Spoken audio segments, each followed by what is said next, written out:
Nuestro invitado de hoy, Daniel Valdés, primero es un apasionado de la educación. Por supuesto le importa la inclusión en la educación y luego de ser maestro decidió ser psicólogo y tiene un doctorado en psicología adquirido en Madrid, donde nos están mirando, de donde volvió transformado, y es una persona que sabe muchísimo de autismos, y ese que le ponemos autismo, como nos explicó en el bloque anterior, tiene que ver con que no hay un solo tipo de autismo. Ya nos explicó Daniela, a quien le agradecemos una vez más que esté con nosotros, ya nos explicó que hay cosas para observar que nos pueden llamar la atención al año y medio de un niño, consultar, que ahora es más común que se diagnostique tempranamente, que hay diferentes tipos de autismo. ¿Y te preocupa la inclusión en los ámbitos de, primero por supuesto de estudio y luego eventualmente de trabajo? Eso, hay como una revolución al respecto en los últimos años. ¿Qué le dirías a alguien que tiene que incluir tanto en lo educativo como en lo laboral y tiene miedo por desconocimiento, porque no tiene herramientas? Porque si fuiste a estudiar siendo un maestro porque te faltaban herramientas, a muchos les siguen faltando. Claro, yo creo que ahí tenemos que tener en cuenta el tema de la diversidad y que en realidad la inclusión en la escuela es un hecho, es una realidad. El tema es cómo lo tratamos y cómo lo miramos. Lo que ocurre en general es que en la escuela se ha creado como un cierto nivel de tolerancia hacia, es como si dijéramos, bueno, hasta esta diferencia acepto, después ya, ¿no? Entonces ahí es donde yo creo que es importante plantearse el tema de los apoyos a los docentes y planteándolo desde distintos niveles, porque un nivel puede ser el de la familia, de una familia que quiere mandar a su hijo a la escuela, y si es un hijo que tiene espectro autista, quiere mandarlo a la misma escuela que su hermana o su hermano y no entiende por qué tiene que mandarlo a otra escuela, por ejemplo. O quiere mandarlo a la escuela que queda enfrente de su casa y no tener que ir a otra. Cuando hablamos de inclusión o de educación inclusiva, desde el corazón del sentido común estamos diciendo que todos los chicos pueden ir a las mismas escuelas, ¿no? Pero por otro lado tenemos una cuestión más macro, que es la Convención Internacional de Derechos de Personas con Discapacidad. Es decir, las personas con discapacidad tienen derechos en distintos países que adhieren a la Convención de Naciones Unidas. Se plantea allí el artículo 24 que habla de la educación inclusiva. Y la responsabilidad está puesta en los adultos, está puesta en el sistema educativo. La escuela tiene que ser capaz de reorganizarse, de tener nuevas metodologías, de capacitar a los docentes y de incluir la diversidad, de trabajar con la diversidad. Por eso digo que están los distintos planos. Y luego en el plano individual, ¿qué es lo que me alienta? Que tenemos experiencias excelentes de inclusión en escuela común, con un compromiso de las familias inmenso, con compromiso de los docentes, con compromiso de directivos y escuelas. Normalmente se requiere una maestra o maestro más adicional, digamos, que esté cerca del que tiene la dificultad.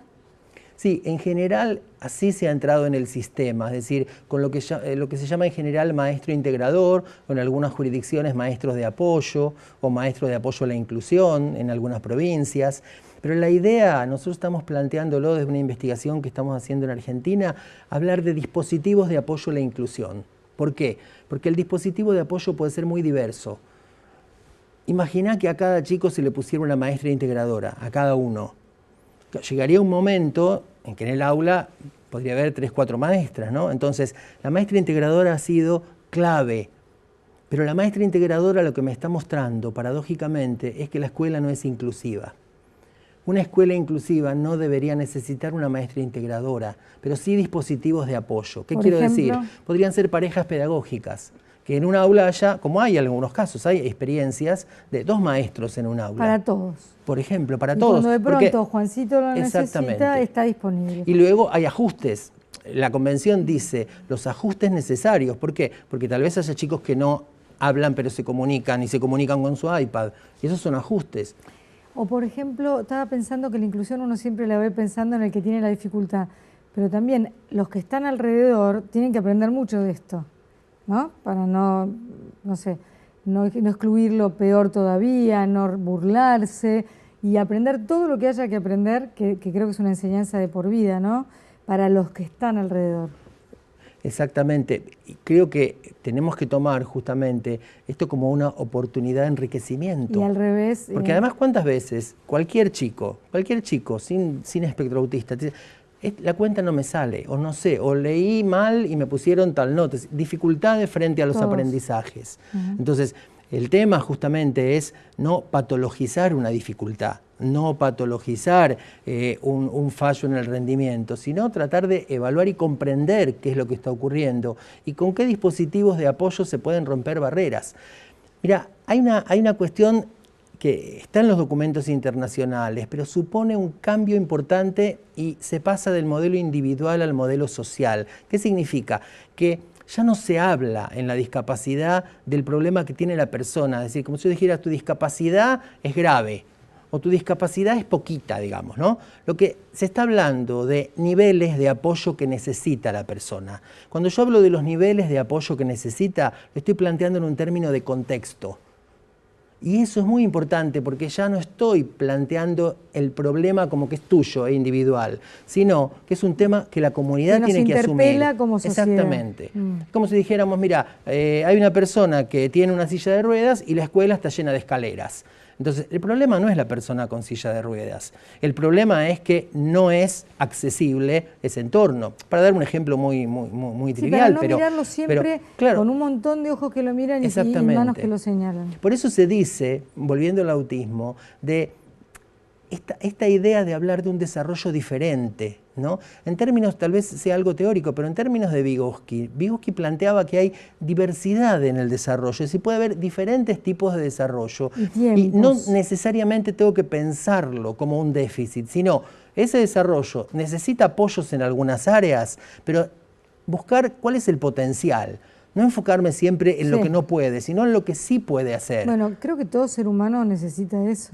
Exactamente. Si crecemos con gente que nos señala lo que no podemos hacer, el sufrimiento es enorme, ¿no? Si pasamos por la vida sin saber cuál era nuestro potencial. Es que además los chicos con espectro autista nos dan satisfacciones y sorpresas cada día, que además esas sorpresas nos están hablando de los prejuicios que muchas veces tenemos, Silvina. Claro, ¿Por qué nos sorprendemos? Claro, es como si, bueno, esto es como si esto no lo hubiera esperado de vos. Mirá, estás leyendo, por ejemplo, y qué bien que lees, ¿no? Y esas cosas que significan, si nosotros hacemos la apuesta por ese potencial, evidentemente me parece que vamos a ganar, ¿no? Y no poner de antemano un techo, ¿no? Pues si no es como una profecía autocumplida. Claro. Sin techo. No puede, entonces no le enseño. Sería ahí la primera vez que últimamente escucho sin techo como una buena connotación. Sí. Este justamente explica lo que venimos hablando, ¿no? Claro. Este libro lo hiciste antes del que vamos a mostrar ahora. ¿Este de cuándo es? Ese es del 2011, si no me equivoco. En medio de este y el que vamos a mostrar ahora sucedió el que coescribieron con el doctor Ruggeri, el que compilamos con el doctor Ruggeri, Autismo, que es una compilación del diagnóstico al tratamiento. El doctor Ruggeri, que es neurólogo del Garrahan y que, bueno, a él le llegarán... Neuropediatra y que además hemos trabajado en el libro de Autismo del diagnóstico al tratamiento, como en este autismo, con colegas de aquí, pero también con colegas de España. Ajá. Sí, con los que trabajamos hace muchos años. Y este es el más nuevo, ¿no? Sí, ese es Autismos, y allí hay estrategias de intervención. ¿Por qué decimos entre lo clínico y lo educativo? Porque estamos pensando en una clínica que supone una intervención activa. La persona con autismo necesita que el terapeuta intervenga activamente, el docente, el personal de apoyo intervenga activamente, no que espere meramente, sino que respete los ritmos del otro, pero al mismo tiempo le enseñe, intervenga. Este es un tema clave, la intervención, ¿no? Porque cuando las personas abdican antes de empezar, no hay intervención. Claro, o pasamos... Bueno, no va a poder. O pasamos a la clínica de la espera. Ya va a ocurrir. Ya va a pasar, vamos a esperar. Entonces, ha ocurrido. Y eso no se aconseja en ningún caso. En ninguno. Cuando dicen, bueno, mi hijo tiene alguna dificultad para aprender a hablar, por ejemplo. Después probablemente no sea una persona con autismo, pero no, espera, ya va a hablar, no. No, porque allí hay que ver mucho las edades. Porque si tiene un año, pero digamos que si después del año debería, por eso es importante esta diferencia. El lenguaje, pero sobre todo la comunicación. Claro. Porque hay chicos que hablan, cuando hablamos de señalar, claro, pensaba yo que muchísimos chicos son tildados de un poco vagos porque señalan y no hablan. Bueno, y la gente dice, bueno, pero si vos cada cosa que señalas se la vas a alcanzar, no va a aprender a decir agua, vaso, qué sé yo. Pero bueno, en un momento es una buena noticia que señale. ¿Cuándo tengo que esperar que hable?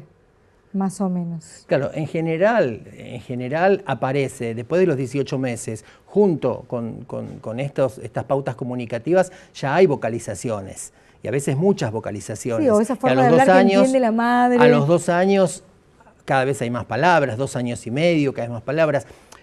Yo quiero decir esto, son indicadores, no hay que alarmarse si es un mes más o un mes menos. Pero claro, si tiene 4 años, incluso la mamá por ahí consultó con un profesional y dijo, no señora, usted es muy ansiosa, no, ya va a hablar. No, es que ahí está ocurriendo algo. No decimos que sea espectro autista, puede ser un problema de lenguaje, ¿no? Puede ser un problema fonoarticulatorio, auditivo. Puede ser un problema auditivo, pero hay hitos en el desarrollo. Que más o menos. Claro, que más, nos van dando pautas. Y esas pautas dependen también de los contextos culturales. Claro. Culturas en las que los chicos no hablan tanto, porque tiene que ver con algo cultural, que habla el adulto y el niño escucha. Es decir, hay que contextualizar estas cuestiones vinculadas también con cada grupo social y con cada cultura. Una buena maestra de jardín de infantes o kinder ¿puede ser una gran observadora de una dificultad de un chico? Excelente. En general son las mejores observadoras. ¿Por qué? Porque tienen un punto de referencia. Fíjate que acá cuando decimos sacarlo del tema individual, no estamos planteándolo en relación con que el nene tiene o no un problema que es individual, sino en relación con el contexto. ¿Qué va a decir la maestra, por ejemplo, de nivel inicial? Mirá, todos están haciendo algún tipo de juego. Nico no juega. Todos se están vinculando con otros para correr en el patio. Nico se va solito y se queda aislado. Ahora, cuando tienen 1 año y medio o 2 es muy común que jueguen en paralelo cada uno en su vida y eso es muy común, no interactúan. Incluso luego, hasta los 3. Claro. Luego, aunque sea para decirle mío, mío, sí, pasa algo. Y ya luego pueden llegar a entablar una relación a través del juego. Exacto. Y además, otra cuestión que tiene que ver con que van apareciendo cuestiones de picardía de a poco, ¿no? Ya a los 4, 3 y medio, 4, esta picardía que decíamos que es una picardía mentalista. Los chicos que tienen un diagnóstico de espectro autista, ¿qué encontramos? Y que son un poco más ingenuos, que son un poco más literales, que no pueden entender bien situaciones por ahí de engaño o de bromas. Por eso muchas veces se enojan. ¿Podemos notar algo? Caminan de una determinada manera que nos puede llamar la atención. El famoso rocking que uno ve a lo mejor en las películas, ese movimiento así, claro, ¿eso tiene que llamarnos la atención? Es que eso nos debería llamar la atención, pero eso no es característico de por sí. ¿Qué quiero decir? Que puede haber chicos que tengan estereotipias motoras, movimientos, muevan por ejemplo sus manos, y hay chicos que no. Entonces, que no tenga estereotipias no significa que no pueda haber un problema del desarrollo. Si la hay, consulto. Si no la hay, no es que porque no hay, no exactamente, pasa. Exactamente. No hay escuela para padres, no existen, que yo sepa. A lo mejor alguien va a saltar y decir, sí, donde yo vivo hay. Pero en teoría, quiero decir, uno no tiene hijos que vienen con manuales bajo el brazo, no hay un hijo igual a otro.